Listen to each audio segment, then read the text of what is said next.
순간포착 톡 튀는 상식을 전할 천광 김선영입니다. 사람이 살아가는 데 있어서 나 혼자만 잘 사는 세상, 나만 잘 되는 세상, 그것도 중요하지만 나도 잘 되고 이웃이 잘 되는 삶을 살아가야 할 것입니다. 그러려면은 도전 정신이 있어야 되고 행함이 있어야 됩니다. 생각만 갖고서 되는 것이 아닙니다. 하루 삶이 열정적이고 소망이 넘치고 뿌듯하고 가치 있는 삶을 살게 될 것입니다. 한번 예를 한번 들어보겠습니다. 이것은 그 전 직장에 서춘 메달입니다. 기념품이라고 해야죠. 뭐라고 써 있느냐면 1987년 제안기념 어디 공사, 제가 공기업다 했거든요. 뒤에는 뭐라고 써 있느냐 하면은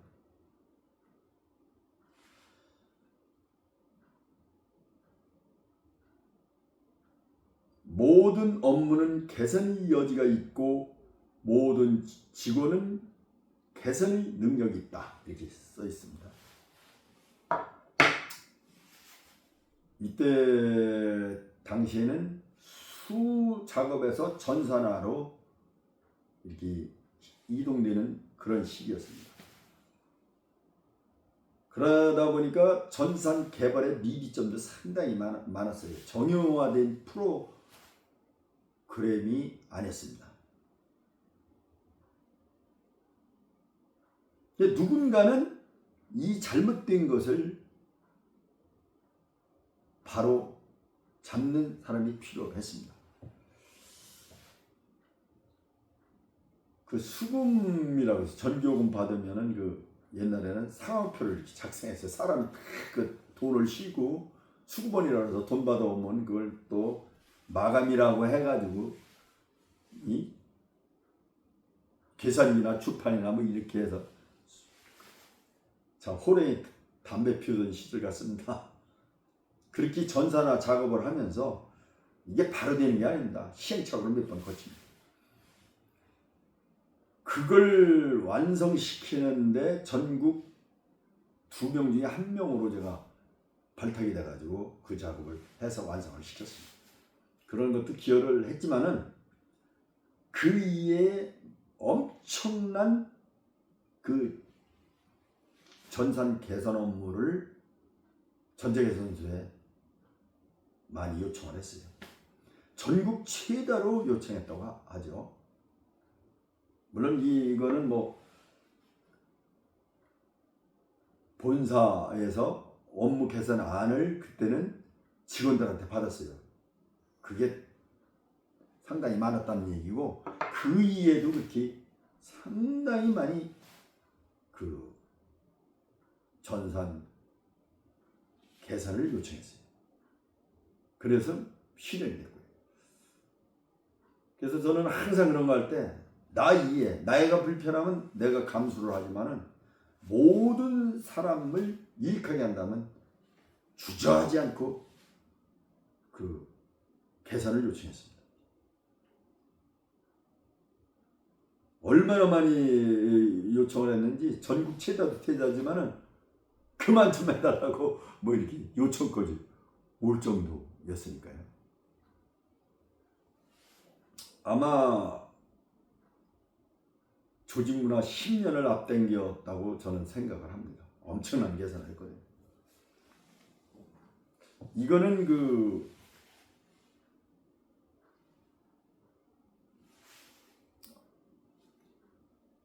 통일 골든벨 나가서 3등한 거예요. 이 도전정신 이런 거 출전을 해가지고 이런 상도 받아보면 아주 그냥 참 뿌듯합니다. 삶이.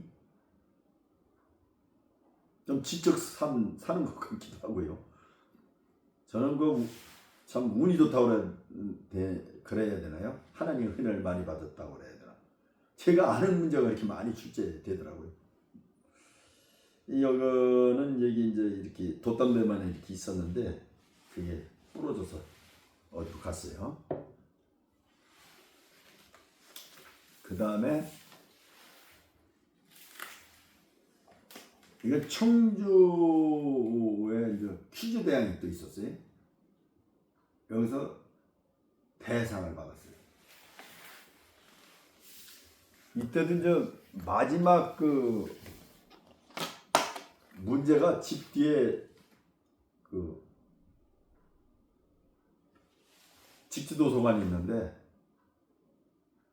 그 원어를 쓰는 게 나왔어요.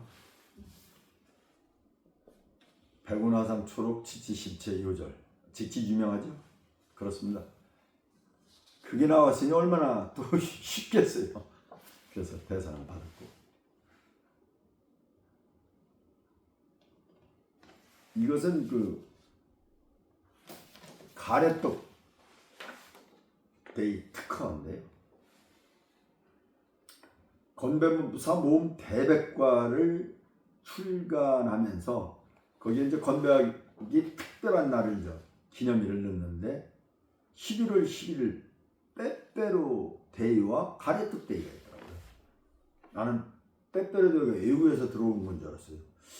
그 우리나라 그 가래떡 데이가 빼빼로 데이에 묻혀 있는 게 너무 안타깝고, 그 다음에 또 그때 당시에 쌀이 남아 들어간다고 해서 쌀 소비 촉진 운동이 벌어졌어요. 그래서 쌀은 곧 식량 안보화해야 된다 이런 생각을 갖고 교육부하고 협의를 해서 아이들이 기념행사로 자리 잡을 수 있도록 그렇게 학교에서 하도록 추진했습니다. 그래서 그게 시행이 됐었는데 지금도 그렇게 되고 있는지는 모르겠습니다. 이 가래떡 데이를 정착시키려다 보니까 이 어떻게 하는 것이 가장 국민의 마음에 와 닿을 수 있을까, 그런 생각을 갖다가 수능 대박 선물로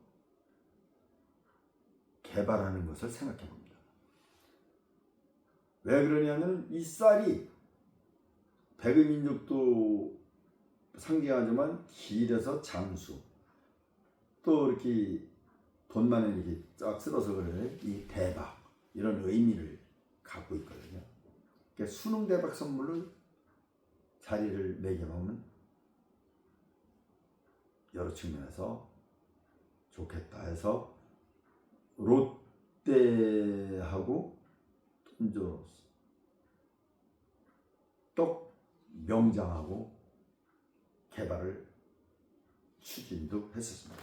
그러다가 이 수능 대박으로 개발할 정도면 맛있는 이 쌀을 이렇게 만들어야 되잖아요. 대박 선물을. 그거를 확인하다가 인류견벼, 새 지구촌에서 가장 오래된 벽지가 땅속에 묻혀 있는 것이 우리 청주 땅에서 발견된 것을 알았어요. 근데 이게 15년 전에 이게 발견이 됐더라고요.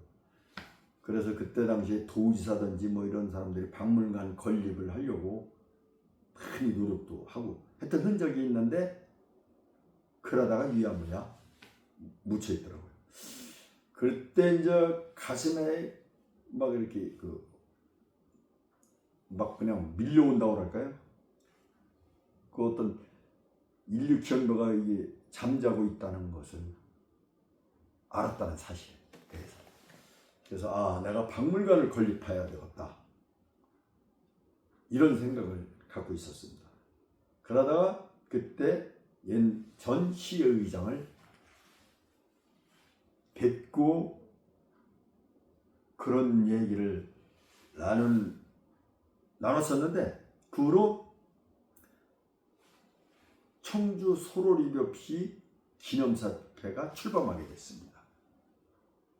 그래서 이 발견자인 이윤주 박사님도 만나고 서울대 총장을 비롯해서 85명의 각 대학 총장들 거의 학자들은 다 모여있다고 보여야죠. 소로리벽시 기념사회가 탄생이 됩니다. 그래서 이것을 좀 청주시의 그 명품 관광 자원화하기 위해서 저 나름대로 저 노력을 했어요. 우선 그 소로리를 먼저 가봤더니 소로리 마을에서 소로리벽시가 뭔지 모르더라고요. 그래서 시하고 협의해서 43개 지자체의 강의를 시작을 했습니다. 그러면서 좀 더 알리고 좀 더 소로리 벽시를 명품화 시키기 위해서 청주 소로리 떡을 특허 출원합니다. 언론에서도 대대적으로 보도했죠. 그 다음에 소로리벽시 황금열쇠가 탄생이 됩니다. 이유는 쌀이 지구 절반가량 이상, 지금 73억 정도 되죠. 73억도 넘겠네 지금은. 그 분들의 사람이 주식으로 삼는 거예요. 그럼 인류를 그렇게 많이 번창시킨 게 쌀인데 갈등을 빚고 산단 말이에요. 그래서 그 갈등을 푸는 열쇠가 필요하지 않습니까? 번창시킨 소로리벽시가 나서야 되기 때문에 거기서 발생하는 게 탄생한 게 바로 소로리벽시 황금열쇠입니다. 그러면서 인류 소통의 날이 창시됩니다. 4월 8일이 인류 소통의 날이에요. 서로 막힘이 없이